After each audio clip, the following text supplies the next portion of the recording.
A hilarious new stand-up special from comedy legend Jim Gaffigan, The Skinny, is coming to Hulu November 22nd. This Thanksgiving, see Jim in a whole new light as he gives you the inside scoop on everything from parenting teenagers to weight loss and gaslighting family members. For everyone in need of a happy hour, the new hilarious stand-up special, Jim Gaffigan, The Skinny, premieres November 22nd, streaming on Hulu. The holidays are all about sharing with family. Meals, couches, stories, grandma's secret pecan pie recipe. And now you can also share a cart with Instacart's family carts. Everyone can add what they want to one group cart from wherever they are. So you don't have to go from room to room to find out who wants cranberry sauce, or whether you should get mini marshmallows for the yams, or collecting votes for sugar cookies versus shortbread. Just share a cart. And then share the meals and the moments. Download the Instacart app and get delivery in as fast as 30 minutes. Plus, enjoy free delivery on your first 3 orders. Service fees and terms apply. Ask me, ask Iliza anything. It's time to ask. Ask me all your questions. Leave them in the Instagram comment section. Leave them on your Twitter or leave them on your Facebook. We'll see them, we'll read them, then we'll give you answers. You know it, I've got it. I've got the answer, you ask me. I'll tell you anything.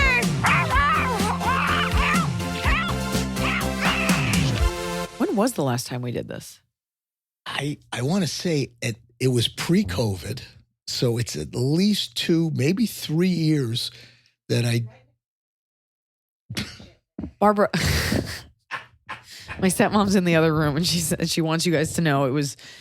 My wife wanted nothing to do with the podcast. You can't yell in from the other room. The very first question she yells in. Sorry. I think it was 1987. It was a Thursday. This is what it's like to work with your parents. No, it was that studio across from the Soho Right, we House. had it exactly right. That was the last one. Well, we're not with that company anymore. We're no longer there. So, we're with, who are we with now? We're with Earwolf. Oh, I love Earwolf. I have all their trading cards. So for those of you listening or not listening or driving and kind of listening, that's the voice of my dad, Fred Shlesinger. And my dad and my stepmom are in town to see my baby Trink Frog, my baby pink tree frog, who I guess isn't pink anymore. And we're doing a little Hanukkah party. And I said, let's do a podcast. So I told Emily to kick rocks because 3's a crowd. And we're going to answer your questions. Now, none of you wrote in specific questions. Dad, there are no questions about tennis or 1960s trivia.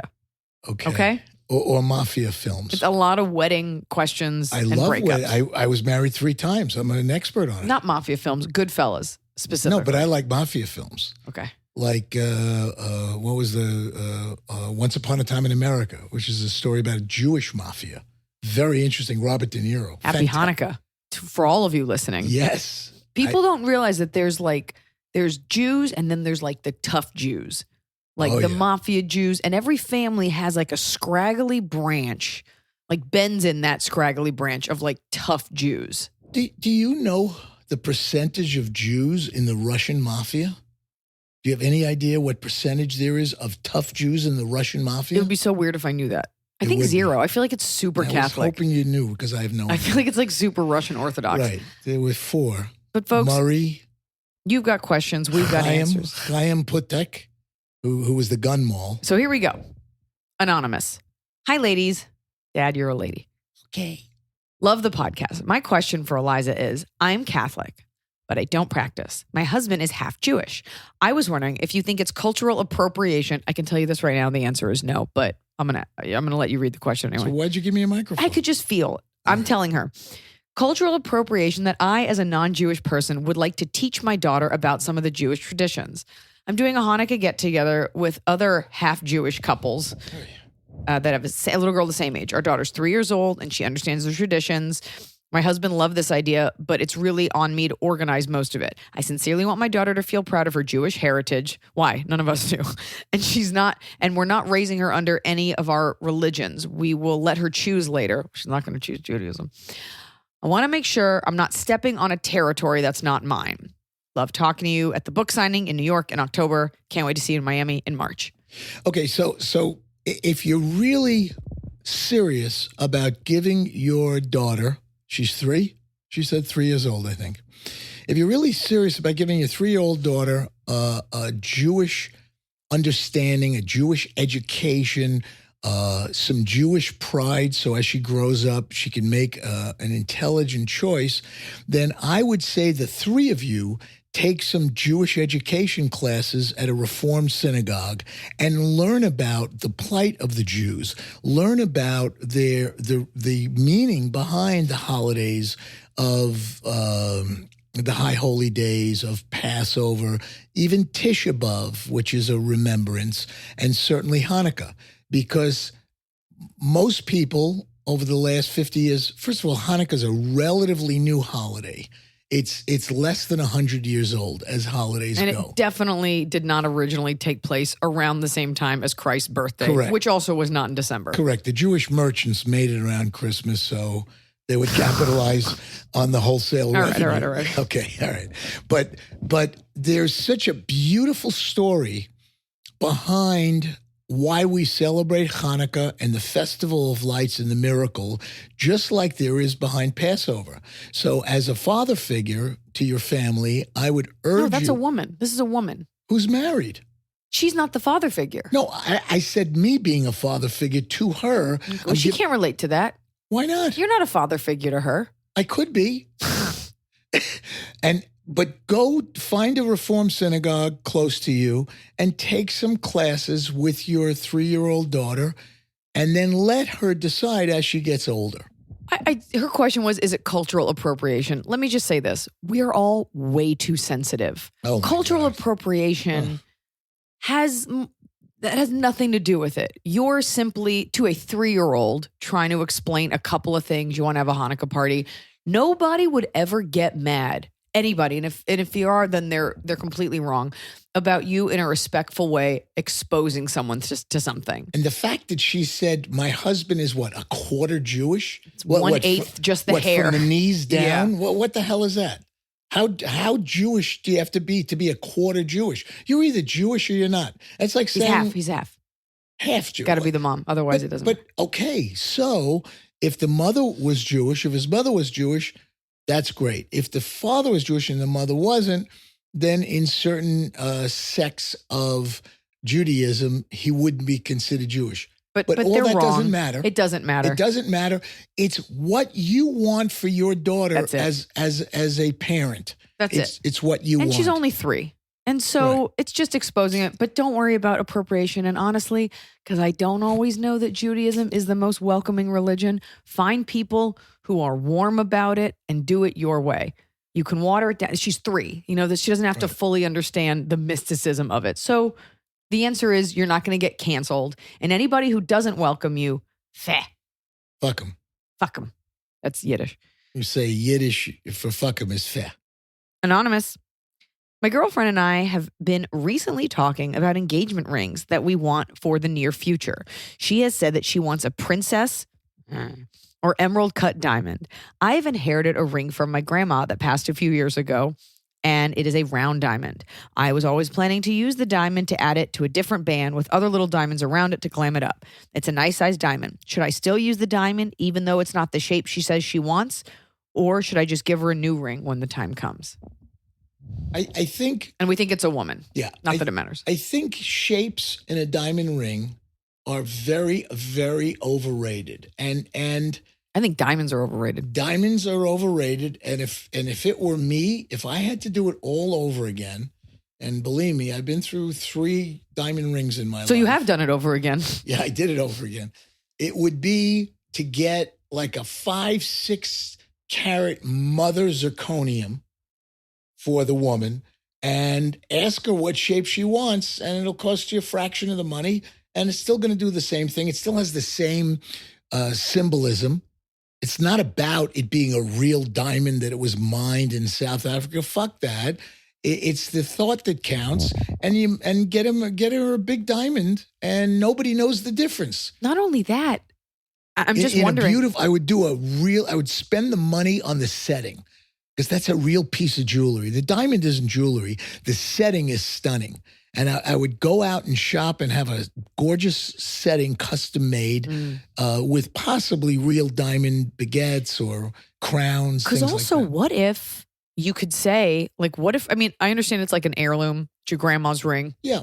What if there's a version where you could sell that diamond, pocket half the money, and use it as a down payment on a new condo, on a new car, or like something that you guys need to get your life started? Yeah. I know no one's asking to do that. You're saying get a cubic zirconia, sell it and get a cubic zirconia. That, or take the grandmother's round diamond and create a kick-ass setting for it. So you have the old So it stays and the right. new. Because here's the truth. Because I actually had this issue. Noah had a family diamond. It was his grandmother's diamond that was his. I always wanted an emerald cut, but some diamonds you cannot cut into. Some of these older diamonds that were so you can't cut into They're it. too fragile. And the truth is, round is like an antiquated shape. I'm not saying it's ugly or anything. So what I did was I have that round diamond and I had it set in an emerald setting. So all the things around it. Is it too big? Yes. Is it stunning? Yes. That's all that matters. So have a real talk, because I think when we get married as women, we get super caught up in these like Super Bowl rings. Give her those options and that's it. How important, from a sentimental aspect, Is that diamond? Yeah. is that diamond to you, anonymous, to you? And if it's very important, then go out and together pick out a spectacular setting, and your grandmother will always be with you. Let's move on. Let's move on. We're beating a dead diamond here. Hello, Iliza and Emily. As someone who's listened to the pod since episode 1, whoa, Scott, can you put in like a trumpet sound effect there? I have found many of Iliza's quotes making their way into my vernacular. Yes, that's what we want. Today in a meeting, I told people to assume, quote, everyone was coming from the highest light. And I regularly use, quote, don't give it oxygen and, quote, you teach people how to treat you as mantras and advice I pay forward to others. My question is, are these bits of wisdom original or were they passed on to you? Has anyone ever given you advice that you continue to go back to? P.S. Emily, my deepest condolences for the loss of Gracie. Losing a pet is a deep wound and it will take time to heal. Gracie was lucky to have been loved by you as you were to have her in your life. Just real quick, from the highest light, and I often cite this properly, comes from my Aunt Debbie, who always says, like, from the highest light. So I took that one from Aunt Debbie, and the other one was teach people how to treat you. I definitely didn't make that up. These are just things that I really, you hear a lot of quotes in life, and very rarely do they stick. I always think it's funny in movies when someone will be like, and my grandma always used to say, I'm like, who's remembering that? People are like, best piece of advice. I'm like, who's remembering what they had for breakfast? But I will say that for decades, I'm now in the middle of my 6th decade of life, but I will say for many decades, I never took the following advice. And it's just in the last 10 years that I started taking it and seeing the benefits and the results. And the advice is always take the high road. No, always always do what's right. What's right in your heart. Which is the high road. Metaphorically, it's the high road. Always from the highest light. Yeah. Well, okay. Or from the highest light. Sometimes, though, you got to be petty. And I think what I wanted to bring up. Well, in our family, it's more often than sometimes. You got to get real gritty, real petty. Sometimes. Get down on your hands and knees and slug it out with a fucking amoeba. Slug it out. To quote Jack Donaghy, you've got to go down into the crevasse. However, one of the quotes you quoted me on was don't give it oxygen. Now, Dad, you are dealing with today. We're sitting at breakfast and my dad goes, I just got a chilling email. And I'm like, what's the email? And he's like, it's a woman who's trying to set up tennis lessons. My dad's a tennis pro, trying to set up tennis lessons. And she just keeps emailing me about it. I go, let me read the email. And I read it. And I'm like, Dad, this is a scam. He's like, what do you mean? And I'm like, she mentioned she has lung cancer in an email to a tennis pro. She's missing punctuation. She says her name backward. I'm like, this is a scam. And so rather than delete it like a normal human would, you have written back several times. And we spent the balance of the day concocting weird things to write back to this person. Right. Because we've identified her as a scam meister, and now she doesn't know who she's gotten involved with. What are you going to do? I'm going to just waste run her her around in circles. Hey, I'm retired. I got all the time in the world. I'll just run this motherfucker around in circles. I don't really care until she'll finally be exhausted and move on to the next victim. I can't think of specific quotes. Sometimes I wonder, is it quotes that I live by or that I remember the quote, so I've decided to live by it? But Henry David Thoreau, go forward in the direction of your dreams, live the life you've imagined. And Winston Churchill says nothing to fear but fear itself. Yes. That one is huge. And I find that a lot, taking war out of it, but social situations. What about some of my father's famous quotes? I never met him. I don't know his quotes. Well, if you're not early, you're late. That's correct. one. I live by that. That was from Grandpa Ben, my dad, who instilled in me this amazing work ethic, which I passed on to some of my children, not all of them.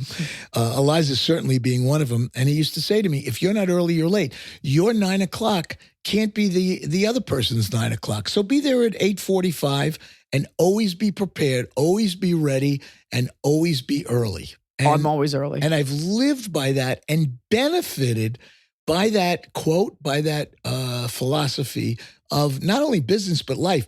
In today's world, nobody's on time. It's Everybody so true. is. And this whole bullshit about, oh, well, I'm fashionably late. Well, what gives you the right? You were invited to a party. These people spent a fortune of time and money putting this gorgeous party on. So you have to show up at 8:30. Well, you know what? You planned to be there a half an hour late. Why can't you plan to be there on time or early? Because we went to a party the other night and we were the first ones there and like the hosts weren't even ready and they're in bathrobes and I'm just sitting there like, you said 8 o'clock and we live so close. I'm not even going to pretend I had something else to do. The other quote that I live by, which is not yours, but it is from Robert De Niro from Casino. Either you're stupid or you're in on it. Either way, I can't have it. Yeah. So I vacillate between like the highest light, best intention and fuck them, they're evil. Then I find living somewhere between those two.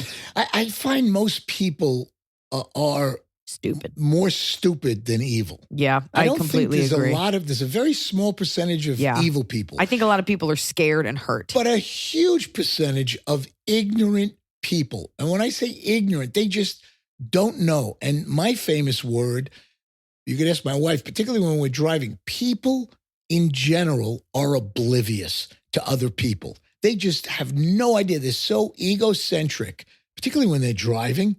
And I don't want to get into that. Yeah, please. Okay. It's only an hour podcast. Okay.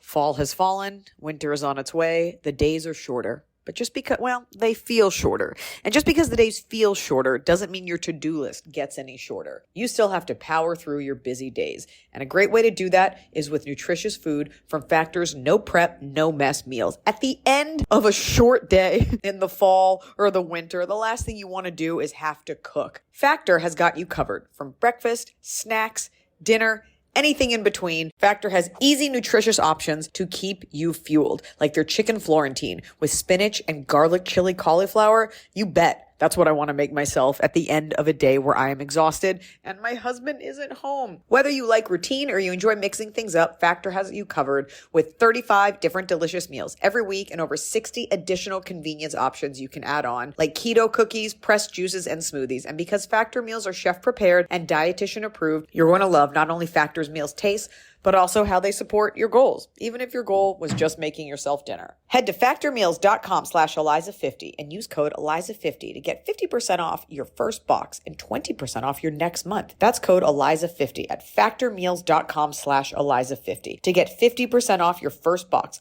plus 20% off your next month while your subscription is active. The holidays are here. And for a lot of us, the holidays mean decorating, hosting, celebrating. For me, it means a lot of traveling. And nothing feels better year-round, but especially during the cozy holidays, than a restful night's sleep in soft, luxurious sheets. Boll & Branch's signature sheets are made with the finest 100% organic cotton, and they get softer with every single wash. You already know that I got Boll & Branch this summer when I needed breathable sheets to sleep in, but this holiday season, I'm actually gifting some of my friends and family Boll & Branch's Ultimate Softness Bundle. I get to choose a signature hem sheet set in any color, a signature hem pillow set, and a waffle bed blanket. And they're all getting juniper because I think it's a classy color. This way you know you have something nice to sleep on when you visit. It's the perfect gift for you and them. Gift you and your loved ones a better night's sleep with Boll & Branch. And right now is their best offer of the entire year. For 25% off plus free shipping on your first set of sheets, head to bollandbranch.com/Iliza. That's Boll & Branch, BOLLAND branch.com/Iliza for 25% off. Limited time only. Exclusions apply. See site for details. So finally, fall is here. I have been looking forward to it. I have had a hard year in a good way. Like I had a baby. I have been on a nonstop tour, nonstop traveling, and it's been hot. So I'm looking forward to, of course, pumpkin spice, everything, cooler weather, and slipping into a cozy sweater from Quince. I've talked about Quince before. Quince has beautiful leather jackets, cotton cardigans, soft denim, and so much more. All Quince items are priced 50 to 80% less than similar brands. Dressing expensive doesn't have to be expensive. Their clothing is beautiful, it's durable, it stands the test of time, and it's what I like to call a capsule wardrobe. I got an Italian wool cocoon coat. That's one of those, it's got like a European collar and it covers my butt so I can walk around New York City and not be chilly. And Quince only works with factories that use safe, ethical, and responsible manufacturing practices. Get cozy in Quince's high-quality wardrobe essentials. Go to quince.com/Iliza for free shipping on your order and 365-day returns. That's QUINCE.com/Iliza to get free shipping and 365-day returns. Quince.com/Iliza.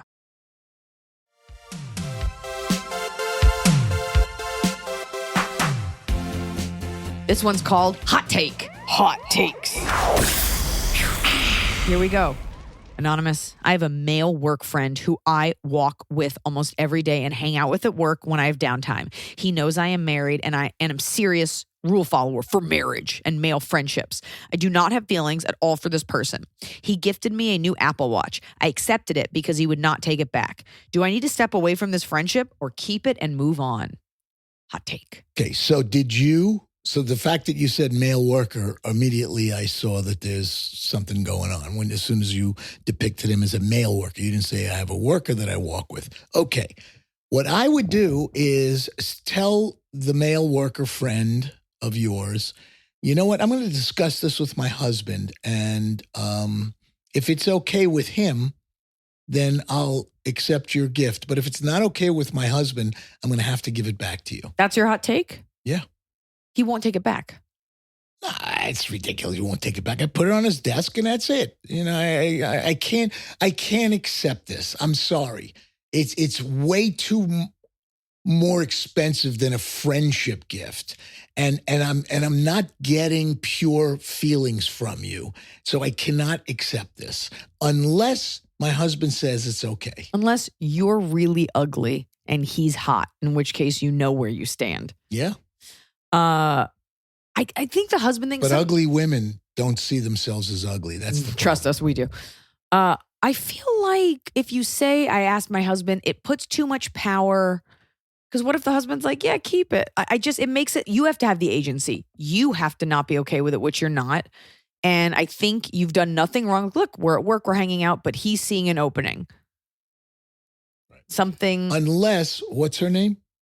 She's chosen to remain anonymous. Anonymous. Annie. Unless she's not telling us the full story. And sometimes in these questions your fans pose to you, they don't really paint the entire picture. That's because I've beaten it out of them. I've said, this is too much context. We only have an hour. Something's not right, but let's say you've been nothing about platonic and he gave this to you. He got the wrong idea and you can't take it. So look in the mirror and say to yourself, am I ugly? Am I ugly? And part B is, what have I done to elicit this expensive gift? And maybe I did mislead him or lead him on. Or and I think my dad's saying that not as much as like, what were you wearing? As much as like, were you 100% like, I've never, like, is this guy, because he could have, by the way, if you're just nice to a guy, he's like, well, she must like me. Men do that. If you can honestly say from the highest light, like, no, like it's always appropriate and he's just wrong, then at least your conscience is clean. But if there's any part of you that has misled, then still, either way, you got to give it back. Have you, when you look in the mirror... And mirror, he'll be weird about it, but you don't want that friend. Have you, when you look in the mirror, could you ask yourself, have I properly set platonic boundaries? There you go. If I didn't properly set platonic boundaries, then you let the gate open and this is what came in. Yeah, she's like, this was a platonic bath and a platonic kiss. We didn't use tongue. Right. It's a friendship kiss. Right. Here we go. Iliza. And I wore the bra just with the two hooks to make it easy for him to take off. Woo! So you have seen the act. Double off the wall. Iliza, long time, first time here. My question is regarding What does that mean? long-time listener, first-time you caller. didn't say that. Long-time listener. It just says long-time / first time. questionnaire. Questionnaire. Can we call them questionnaires? Questionnaires. Not AIRE, EERE. Yeah, like a Mouseketeer. right. like a So luminaire. can they be a Iliza questionnaire? Like a tiny dog named Chenier. My question is regarding my female friend. Also female. What? My friend, also female. I don't understand that, but okay. We'll call her Moira. Why? Why not? Okay. Moira is someone I would consider How do you spell Moira? Moira. It's Celtic. So any question with the word Moira in it, we want to move on from. Moira is awesome. I would consider her close. We've been friends for about 5 years and met at work. We've spent a lot of time together. And before this, it was one of those friendships everyone hopes for. Very low maintenance, and we had a lot of fun. A little background about Moira. She is single after a train wreck of a relationship. She has had a few failed Tinder dates, but nothing serious. I'm in a committed relationship of 4 years strong. About a month ago, she introduced me to her male friend. Male friend is married, so I thought nothing of it. And about 2 weeks after, I found out she had started an affair with him. She announced this in a group chat with 2 other married women. Those women, my other friends, have now decided to pause their relationship with Moira. I haven't because I feel like she's an adult and it's not my place. Should I do the same? I don't feel that I should. I did let her know that this is going nowhere good and that I wish she wouldn't make this choice. But beyond that, I feel I can't control what she does and I don't see the point of losing a friend over it. If anything, I've been trying to hang with her more to show her that she doesn't need someone like that when she has good friends. Am I wrong to associate with her or handling this badly? Thanks for the podcast. I adore everything you do. I hope to see you in the next couple of years. Oh, wow. Give yourself a real wide berth. Next couple of years. You have to ask yourself a questionnaire. You have to ask yourself, what is the relevance? What weight do you put to the relevance of your friend having an affair to you befriending her? And the other 2 women have disowned her friendship because they're being judgmental, because their moral compass is askew, whatever. And you have to decide, is that relationship more important than you judging her for this illicit affair? And if the answer is, she's a great friend and I really enjoy being with her, then continue to. If it's like, well, if she's gonna have an affair with a married man, then what might she do to me? So those are questions you have to ask yourself. And can you separate the two? Clearly, your other 2 friends can't, and that's their prerogative. And I would ask yourself how relevant it is that she's having the affair. Maybe as you get closer to her, you could talk to her more about it and share your views and help her as a friend. I also wonder, look, the person who's mainly at fault is the guy that's cheating. Like, it's not a great look, but that is his relationship. And it comes back to that thing, like, you don't know what he's saying to her. He could be saying, like, we're getting a divorce. He could be saying things aren't good. Your married friends don't really know her, and they're like, I don't want this around me. And it hits a nerve when you are the married one. If you all weren't married, it might weigh less, but it does taint the way that you look at her. Ask her what's going on. Ask her what her plan is. And in the back of their minds, the 2 judgmental friends, they may be going, uh-oh, she may be hitting on my husband. Yeah, but also we don't know what this guy's saying. So right. I agree with all that. All right. Okay, let's move on. I'm going to do some holiday. I'm seeing the word gift a lot here. Here we go. Maybe not this one. Any Hanukkah questions? No, we don't. It's mostly Canadian Christians that listen to this podcast. So these are mostly Gentile questions. Mostly Gentile questions. Do they listen to Michael Bublé or they don't? Was that a Gentile? He's a Gentile Canadian. Everybody likes Michael Bublé. I know. Especially around the holidays. Okay. Merry Christmas. His last 3 Christmas albums went zinc. Okay, cool. Hi, Iliza and Emily and the fam. And the fam. Love seeing you, Vancouver. Thank you for signing books for me, of course, and my friend. My question is, how do I put a good boundary between myself and my friend's ex-girlfriend? Long story short, my guy friend and his girlfriend dated from June until recently. So this is December, so it's like half a year. When they first started dating, he introduced us, and I could sense she was a bit put off by me because he and I were very close. I did what I could. I was really open and friendly with her, talked with her, made plans to hang out, and actually hung out. But alas, her insecurities got the best of her, and they fell onto me. My friend was leaving for another country, and we scheduled a group sleepover. What? Okay. His girlfriend texted me and asked me not to stay at his house if it's just him and me. I understand that some women are insecure. Why are you having a group sleepover? That's bizarre, but okay. Yeah.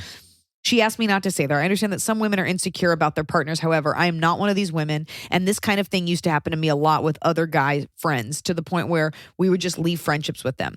It's a deal breaker for me. Now, fast forward, they broke up and I'm having a hard time letting go of this incident. At the time, I did not. At the time, I did. Thanks for writing these really small, Emily. At the time, I did tell her that she hurt me asking this, and she apologized and she said she respected me, but I should understand. I don't. I don't see how one respects a person but automatically assumes they will do something. Oh, and I should add that I'm in a happy relationship with my man and we just bought a place together. She knows this. What is the best boundary I can put up with her? She's still part of our group, so I will end up seeing her occasionally. Ooh, thank you for your sage wisdom. Did you try the poop game? No, I did not. Thank you, though. I guess that's weird that you're having a sleepover. What adult is like, yeah, I'm going to go. First of all, who wants to sleep at someone else's house at all if your own home is there? I would ask myself, what value does this woman have in my life? And maybe you just interact with her in other, in group settings, and that you minimize the one-on-one time if you don't value her as a friend. I mean, it sounds like you're very happy. You're in a committed relationship. You just bought a house, and you have these other friends that encompasses her in the circle of friends. So when you're together or you go out for a happy hour or whatever, so you see her and you be civil and pleasant. I thought you were friends with the guy friend, and then that was the girlfriend that he met. So they broke up and you're still friends with the ex-girlfriend? Then you got me if that's it. This says more about her than you. It is a little odd. Look, I have quite a few, not quite a few, but I have a lot of male friends that I had before I met Noah. And Noah's very okay with our relationship because I've never given him a reason to not trust me. And these men have always been respectful. It is a little odd that you would want that the sleepover thing is odd, but this is an indictment on her character, not yours. And you're saying, why don't you trust me? And she's like, why do you have to sleep in a house with my boyfriend? This is really more about her insecurities. And you feel that this is impugning your character. And it doesn't sound, by what your description, fun. that she'd be a very good quality friend. So I would seek my friendship with these other women. And if you have to see her occasionally in a group setting, so be it. But I'd move on and enjoy my life. I gotta say, she's insecure because there's not one friend I have in my life where where I would think, oh, they're going to sleep with my husband. This sounds very young, by the way. And in conclusion, do we have any other questions? There's no Hanukkah questions or questions about baseball. That are non-relationship No, this related. is Ask Iliza anything about your relationship. Well, it said anything. So almost far anything. So far it's Ask Iliza something about it's Ask Iliza relations. anything but something that isn't about relationships. Okay.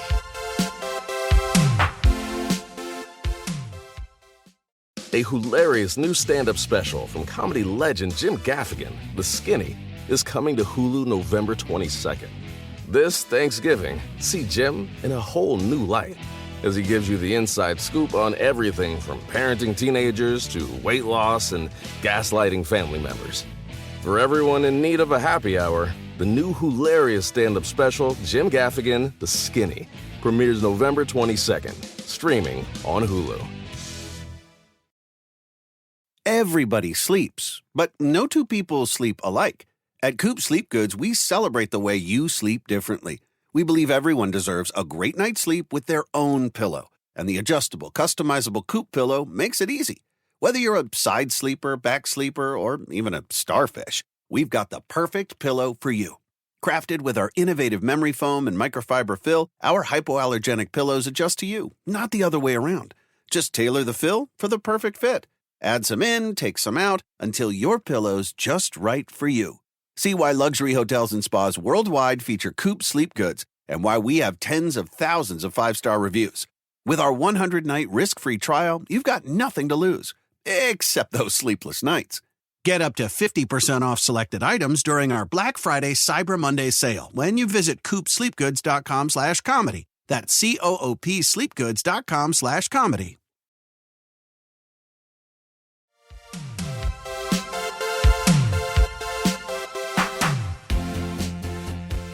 Okay, here we go. Anonymous. All right, here's a holiday survival question. There you go. Also from a real Scrooge. Is that so difficult? I ask you. Hi, guys. I hate gift giving. I hate it. To be fair, I also hate receiving gifts. I don't remember the last time I enjoyed opening a gift or watching someone open a gift I gave them, probably around 1995. Even on the rare occasion someone gets me something I want or need, I would actually take more pleasure in buying it for myself. This is from Uncle Jerry. This sounds like, sounds like your brother. Sounds like my brother Jerry. Getting it as a gift. So Christmas is always a difficult holiday, as it seems like everyone spends an enormous amount of money and energy buying crap that most of us don't need or want. Amen. It's not a question of expense, as we live comfortably and I can afford to splurge around the holidays. It feels obligatory, wasteful, and pointless. Well, that's what it was designed to do. It's going to be even harder this year when we are first-time parents who recently adopted a 2-year-old. Oh, mazel tov. And now have to receive gifts on her behalf. She already has everything she could want. It's complicated by the fact that we live across the country from most of our family and will not be flying to visit for Christmas since our kid is still adjusting to life with us. It seems like gift giving is the only way to tell our family and friends we care. Shopping is super low on my priority list, and I don't have the mental energy to spend on wondering what people want or need. I'm hoping Iliza can provide some perspective as someone who receives an enormous amount of unsolicited gifts. That's me. What's the best way to reduce holiday stress and graciously give and receive gifts that you don't care about? Is there a nice way to tell people you'd prefer to not exchange gifts? Is there a gentle way to ask family not to spend money on our kid who doesn't want or need anything? Is there an escape to gift giving hell? Yeah. So let me start, and then you could follow up. Okay, Dad. If you're at a point where there's nothing that you need or want, and many of us are at that point, or your 2-year-old child doesn't need or want anything because you provide everything, then my response to somebody that really wants to do something and give a gift would be to give them the name of one of your favorite charities and let them make a donation in the name of your 2-year-old baby and whatever denomination they feel comfortable with. And they're going to get a thank you note from the organization, and everybody's happy. And after a couple of years of that, they'll probably stop wanting to spend time with you. Yeah, stop making donations. But many of us, particularly those of us that are older, there's nothing you're going to get me I don't need another sweatshirt. I don't need another pair of socks. It's just gluttonous. And why did you wait a whole year to show your love for me in a $42 sweatshirt from the Gap? Why don't you show your love for me all year round in acts of service or acts of time or when I really need you? So I think a lot of this is bullshit. All of a sudden everybody becomes generous and magnanimous during the holidays and it warms our hearts, blah, blah, blah. But you want to be a true family member, loving friend, whatever, then do things because it's Thursday. You know what? Pick up my dry cleaning on Thursday. That would be a wonderful gift because I can't get there because I'm busy working in the soup kitchen, volunteering my time. And we get so funneled. That's my word. So funneled into this time of the year, showing everybody all this fake bullshit. Yeah. And I just don't buy it. I don't need anything. I don't want anything. I don't want anything. You want to come over? I'll make you dinner. Bring a bottle of wine, and we'll enjoy each other. I think you were right. I don't know what your family is. I don't know how big. I understand the grandparents wanting. It warms their hearts to be like, I got you something. You might just have to endure that, but nothing puts people off more than a holiday card that says, "And we've made a donation to the March of Dimes in your name." It's like a wet noodle. You're like, okay, well, I guess I can't argue with that. I completely agree. Start doing that. Ask for donations and don't give, don't get. As long as you're not expecting to get anything, I think it's totally okay. What if you say to these people, yes, I would love from you the gift of time. I don't think they want that. This person doesn't sound like they want to hang out. Then they're not legitimate. And the gift of time, that's the most precious thing we have to give is our time, because we are here but for a moment. And before you know it, we're gone. Nobody promises tomorrow. So if you want to spend the day with us or you want to do something special together, then I see value in that as a gift. I also think I don't need another pair of fucking socks. the specificity. What do you want? We would love a donation. Because you said what you wanted. Because what happens is like, oh, we're good. Then someone's like, well, I got to get you a candle. We're really doing a lot of donating. That way you're like, I said what I wanted and we will be donating as well. Or have fun with it. So you know what we really could use is a pint of off-white paint from Sherwin-Williams and get really specific. Even that's not specific. What kind of off-white? Eggshell off-white? Matte finish. Matte finish, margarine, eggshell, eagle nest off-white. Desert sand. Off-white, matte finish, Sherwin-Williams, color 16223. How's that? Is that specific enough? Alice in the Traveling Wine. But I only need a pint because I'm using it for moldings. Anonymous. Beep. Hello. Beep. Stop it. To my favorite road trip ladies and hot Scotty. My question is, what point does potential future shit in-law tip the scale on marrying the love of my life? From the first date. Oh, this is going to be. I told Noah, the first I was like, question of the podcast. If your mom was a nightmare, I would have been like, I'll see you. I'll just die alone. There you go. The apple doesn't fall far from the forest. For context, I'm a 29-year-old female with a career in healthcare. My fiance, 32-year-old male, is a mechanic and full-time farmer with his dad. My family all lives a state away. We live in a house a mile down the road from his folks, so there's not a lot of privacy. I know in this society we over-label people as Trumper, bigoted, narcissistic pigs, but this dad is all of that and more. I've been able to set boundaries with them, like I choose not to talk politics with you, distancing myself, and even driving separate vehicles to family events so that if I want to leave, I'm not beholden to anyone being my ride. My fiance defends me when he can. I can't help but wonder, is my love for my fiance enough? Do I want to raise children in this environment? Should I accept the good with the bad, the ugly? Movie reference for him. Oh, movie reference for Emily. I thought you meant movie reference for him. Emily hasn't seen the good, the bad, and the ugly. She just hasn't. That's the theme song. Morricone. Gotta ask yourself a question. Okay. How many bullets do I have left? All right. Oh, my God. All right. Cool. So my awesome. recommendation as a father and as a father-in-law would be to, okay, listen carefully. Here it comes.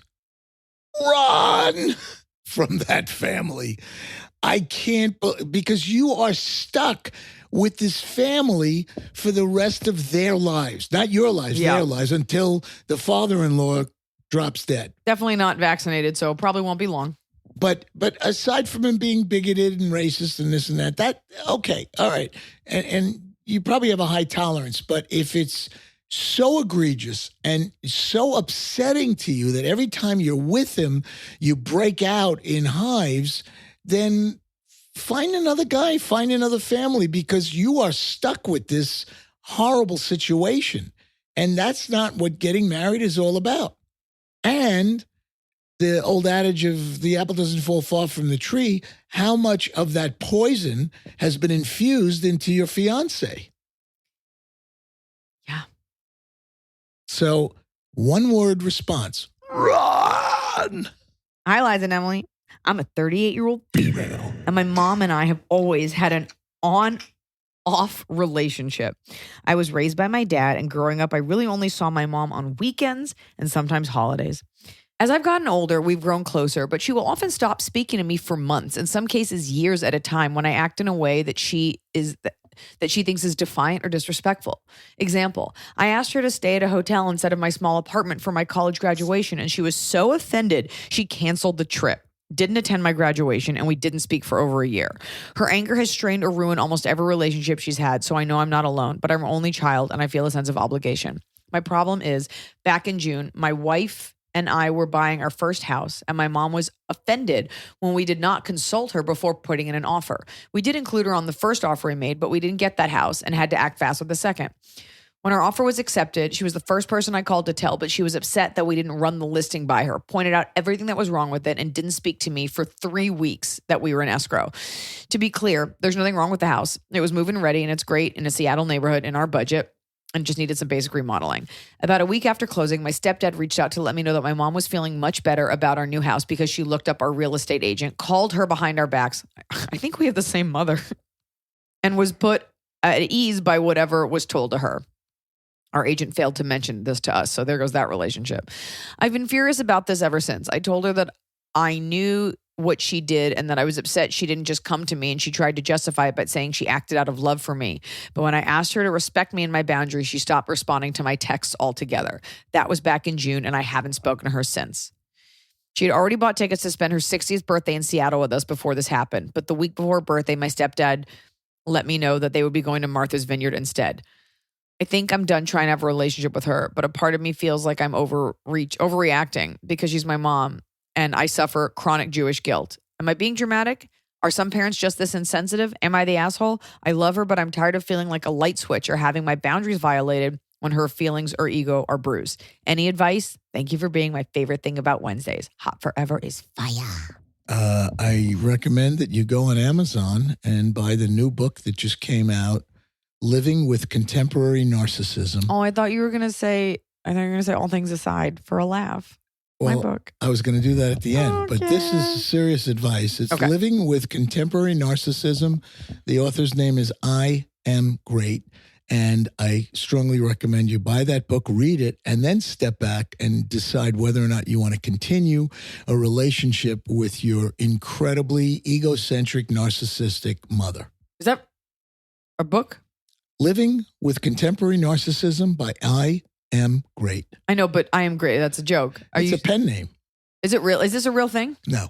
I was like, there's no way you bought that book. There's no way you would go and buy a psychological. But if you are looking for a book to buy for the holidays, definitely look at Eliza's second book.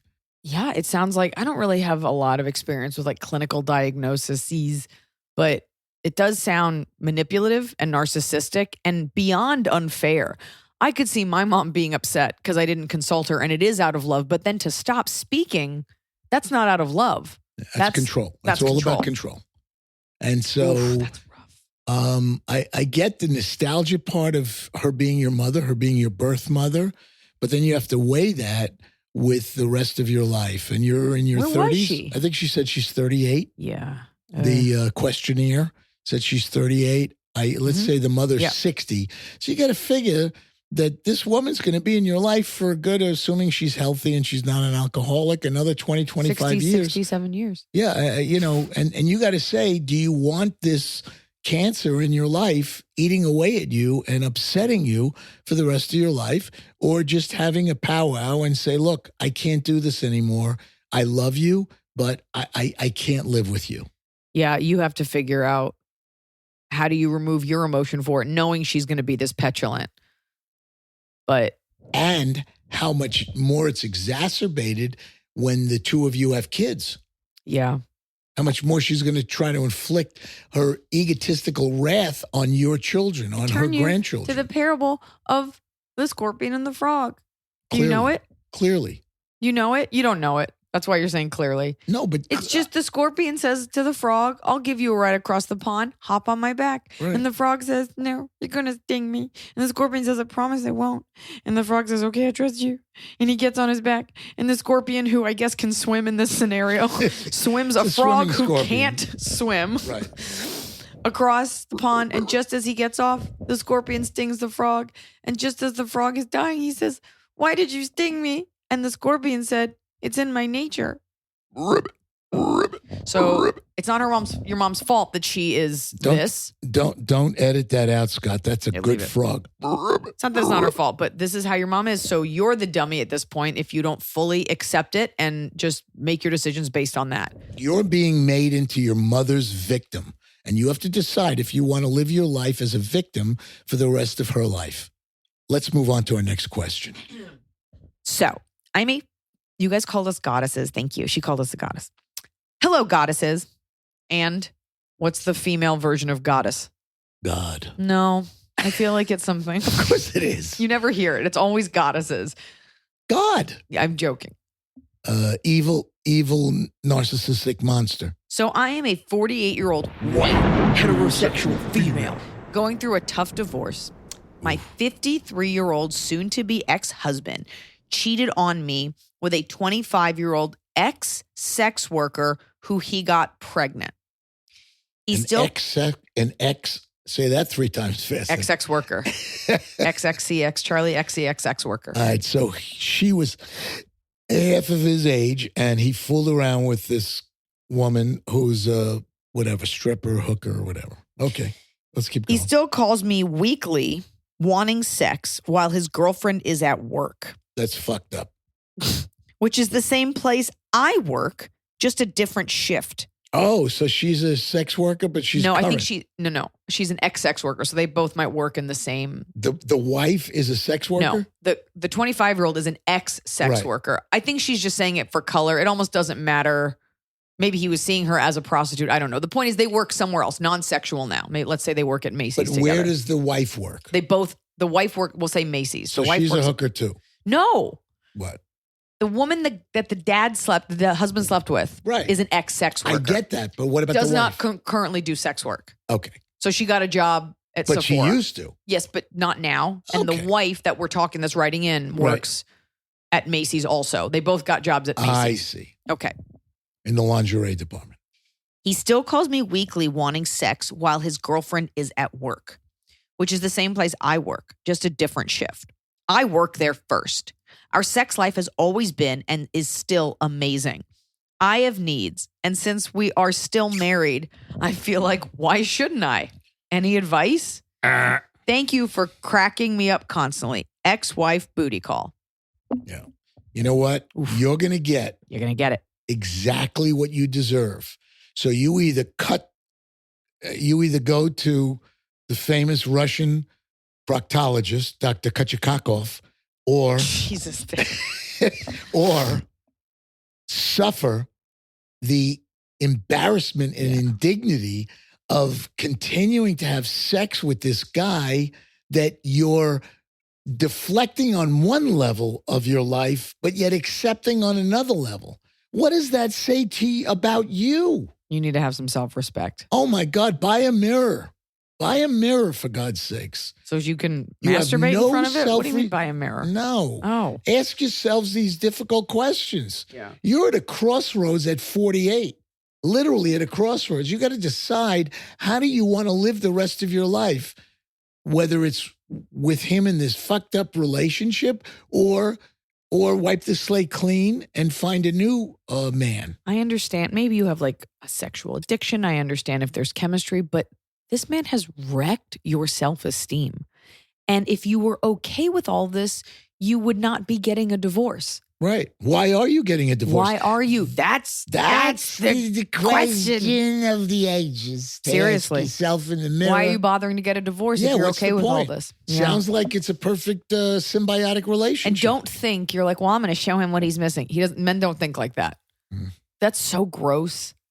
Have you ever reached out and sat down with him sober and asked him, why did you have a need? If our sex is so great, why did you have a need to go down on this other chick? Okay. Crickets. I think he went more than down on her. And our next question is from I don't know. They're all anonymous. Hold on. Cynthia in Dubuque, Montana, who writes in and says, Cynthia says, I hi, have Iliza. a thing for a horse. No, go ahead. I'm sorry. Hi, Iliza, baby arm and crew. Dad, your crew. Very long time listener of the show. Thank you for keeping me entertained every Wednesday. I just bought your book and I've been loving the nostalgia. Thank you. I'll just get into it. My brother seems to have gone low contact with my parents. He has very different political beliefs from them. For a while, we were close and discussed a lot of things from religion to politics to relationships, blah, blah, blah. However, I started to hear that he was being extremely critical of our brother who has autism and struggles socially. He was saying, fuck you to him and to my dad. I was pregnant at the time, and every time he would call, he would grill me on COVID precautions as if I wasn't freaked out enough being pregnant during COVID, and he never really asked me how I was doing. It was a complicated pregnancy. I feel like I had no support from him. I've been avoiding him for the past year for my sanity, for the second half of my pregnancy, and while getting used to being a new parent. Also, I feel like his behavior has been so toxic, I want to confront him, but I don't know if it's worth it at this point. My brother basically has no friends by his own choosing. He lives in another state. I was one of the only people he spoke to, now that I know of. Iliza, it's your show. I got nothing. Oh, really? Yeah. I'll tell you this. You have a baby now, and your focus is that baby. And your brother is making you uncomfortable because he is not, I hate the word tolerant, but he's ignorant and intolerant. And somebody who has autism, saying anything awful to them, this kid's got enough to deal with. Your brother is teetering. You're afraid because he's teetering on that like extremist thing. This happens to a lot of men where it's like they crack, right? Like they take like a blue pill, not Viagra, and they start to get weird. You keep your distance. You should feel comfortable saying to him, like, hey, dude, like, just letting you know, these are the things that are upsetting. You made me uncomfortable. If you want a relationship with me, like, you gotta figure this out. But I can understand why that's too much of a headache. And part of you is like wanting to keep him close because you don't want him to like shoot up a school or something.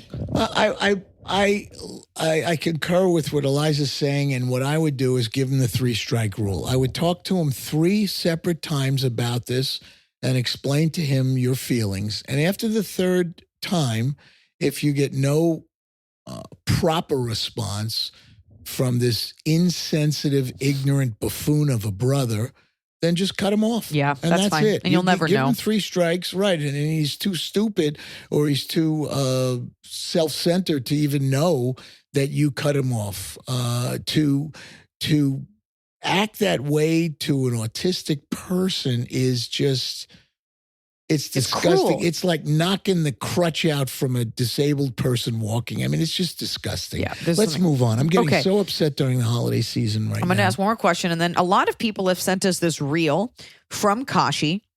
Kashi has made Kashi holiday puppy chow. Now, puppy chow it's like a Christmas mix that people make. I don't know if you listen to our Kashi episode.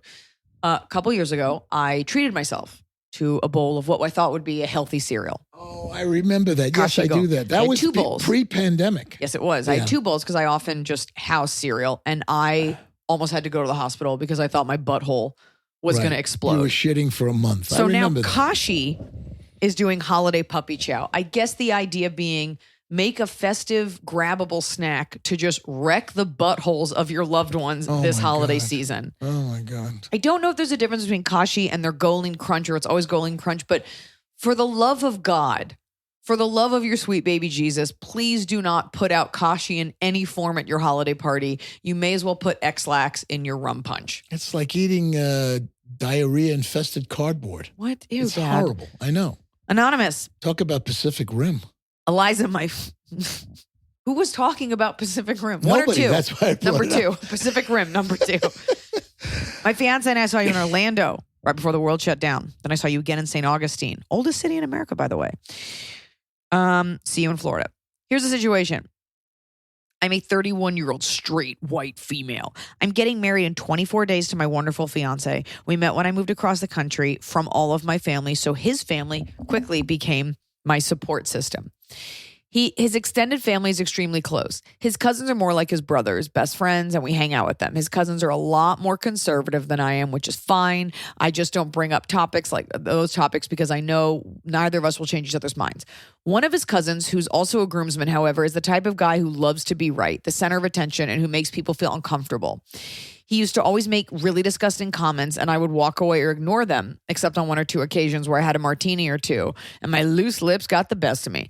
Thankfully, he moved away early this year. However, now these comments have been translated into homophobic, transphobic, and sexist memes and reels on Instagram. I absolutely hate all the content, and I want to shake him and just be like, what is wrong with you? But I know nothing will change his views, so I keep him at arm's length, and I never respond. That all changed last night when it went from conservative talking points to just straight racist memes. A combination of pressure from wedding planning and serious health problem I've been dealing with just sent me over the edge. I blocked him on all social media and told my fiance he needs to talk to him about this. I've done nothing but be nice to him. It just feels like we're back in junior high and he gets joy out of bullying me. Deep down, I don't want him as a groomsman, but I know he's my fiance's decision and I don't want ever to come between him and his family. How do I handle this bullshit moving forward without starting a family war? Thank you for any advice. You have to turn it over to your fiance and have your fiance come down heavy on him and say, you're really, really upsetting my fiance, and I'd like you to take those reels down. She feels strongly about how inappropriate they are. And if you have these feelings, there has to be other ways for you to express your opinion than posting these homophobic reels. Just do me the favor. Take it down because you're really upsetting her. And that's all you could do. And if he says no, he's going to say no. If he says no to he's going to say no. If his cousin says no, fuck you, then that's all you could do. And you go back and say to your fiance, I did my best, I tried, and let's move on. This guy's going to be at her wedding. Or not. How about that? Or not. How about that? What? If you insist on this behavior, we're going to uninvite you and we're going to ask you not to come because... It's less the real... Like, look, people post fucked up shit and you can block it. This guy loves the rise he gets out of you. And you're saying even when I don't give him that, he's looking for it. You're the weak link. You're the girl. And he knows he can upset you and he knows you'll get emotional. And he knows that he's getting to you because he's dealing with some really dark fucked up shit, okay? It's weird to me. You know, we always fault women on this podcast for dating guys who are ignorant and racist. And so, like, not on this podcast, like in social media, it's always you see these girls that are like, I don't know, but like Tyson's my boyfriend and like he does say racist things, but I love him. This is on your husband to be like, dude, why is that in your heart? Like, what the fuck is wrong with you? The fact that your fiance isn't equally as grossed out speaks to his character a little bit. You should take a look at that fiance. And be like, are you okay with someone are you okay with feeling this way and tolerating it? And this is a friend. Or why are you okay with it? Tell me why you're okay with it. And he'll be like, well, he's just always been that way. And be like, I don't want him at my wedding. That does not make it right. You got to be comfortable and you're going to get called a bitch, but do you really want this guy at your wedding? Do you want to spend your wedding like, oh, is he going to say something weird to me? You don't deserve to live this way. This kid, I grew up with kids like this. This kid is a fucking insecure, weirdo, like incel bully, and you got to nip it in the bud. If the invitations haven't gone out yet, then don't send him one. If they have gone out, then uninvite him and make sure he confirms that he's not coming. You know, or do you block all of this and like maybe it just doesn't affect you? Like if you don't look at his social media, does this guy really exist to you? Clearly she is affected or she wouldn't have written in a question. I'm saying block it, see how you feel. But I'm a little bit weirded out that your fiance is like, bros before hoes. I would use that, the wedding as a vehicle to uninvite him. Top of the cob. Top of the bob. It's the top of the cob. We're doing it right every day. You just take a bite. Top of the cob. My top of the cob should be you and Barbara here for the Hanukkah party, but I already talked about it. It's very sweet. I have a very small top of the cob that has nothing to do with Christmas or family. This is you? This is my top of the cob. Oh, okay. Then do I get a top of the cob? Yeah. Oh, we I all do. get top. Okay. Come on now. All right. My top of the cob is I was on a TV show recently and they gave us COVID tests and they're really expensive COVID tests that are like tiny little robots and it takes 30 minutes and it's like your own home PCR test. And before I left the production, they gave me an extra one and I took it the other day. And I'm realizing like this is a small like electronic that just goes in the trash. So I took the batteries out of it and those batteries are now operating my Zoom recorder. I love it. I just like that I got free batteries. What a great from story. a system set up to waste plastic and electronics and resources. And I kept those batteries. And what a great story. And now no, it is for for repurposing. All of those are like single-use things. Yeah. Oh my God, that's so environmentally warming. It's just, it felt really good to be like, you know what? I'm keeping these fucking batteries. I love it. What a great top of the cob. I liked it. Not something you'd hear on many podcasts, but a great top of the cob. Now you top cob. Top of the cob.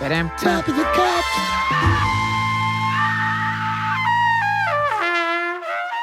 Hope you use that, Scotty. Scotty, I miss you.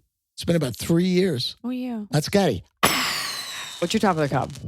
Top of the cob. So I recently just took on a wonderful new position as an adult and junior director at a private country club in Dallas, which is where I live. And I left the facility that I'd been at for a couple of years.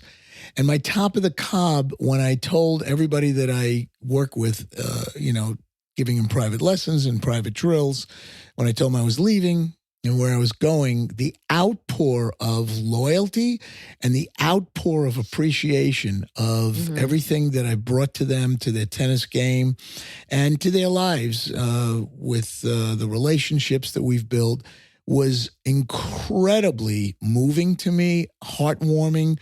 And several of these people said that they're going to follow me to the new gig, which is icing on the cake. But the fact that they said things like, oh, you were the face of the club and how I look forward to the drills, it was like therapy.